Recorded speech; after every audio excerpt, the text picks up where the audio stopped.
Hello friends, today's topic, the email that almost cost a ship owner $250,000.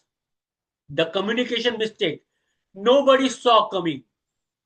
Captain, charters are furious.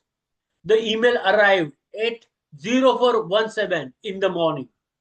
The vessel was drifting outside the discharge port. Weather was good. The engine was healthy. Cargo was secure. Nothing was technically wrong. Yet everyone was under pressure. The charterers wanted answers. The owners wanted updates. The agents wanted instructions.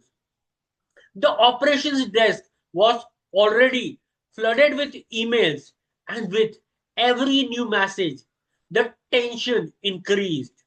One operator read the latest email and immediately fired back a reply. Three paragraph, strong words, detailed explanation, a complete defense of the vessel's position, technically accurate, commercially disastrous. Within 20 minutes, the email chain doubled, then tripled. More people were copied. More opinions entered the discussion. More energy went into defending positions. Very little energy went into solving the actual problem. By noon, nobody was discussing the delay anymore. They were discussing who was responsible for the delay. The problem had changed, not because of weather, not because of machinery, not because of cargo, because of communication had shifted from outcome to argument. Now, here is the interesting part. An experienced superintendent joined the conversation later that afternoon. He didn't write three paragraphs. He didn't explain the history. He didn't defend anyone. He asked one question. Can we first agree on what outcome we are trying to achieve in the next 12 hours? Silence. No accusations. No technical explanations. Just silence. Then slowly the conversation changed. The charters explained their concern. The agents identified an available berth window. The vessel proposed a revised sequence. The owner approved the adjustment. Within an hour, the solution was clearer than it had been all the day.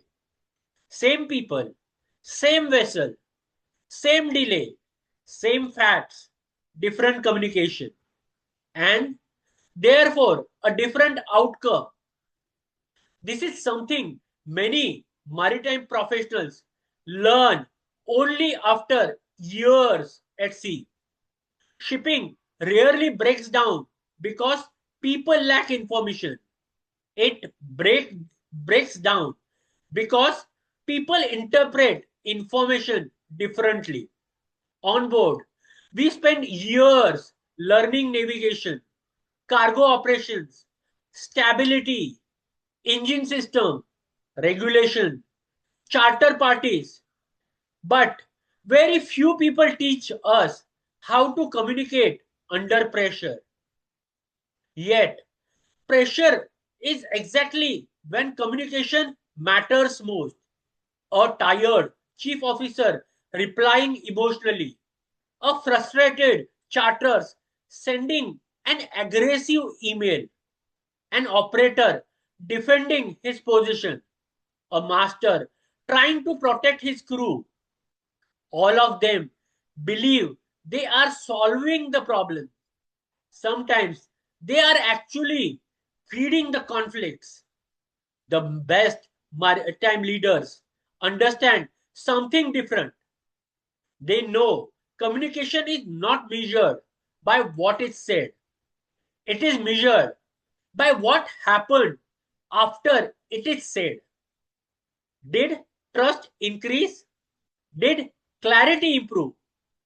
Did people move closer to a solution? Did the vessel move closer to its objective?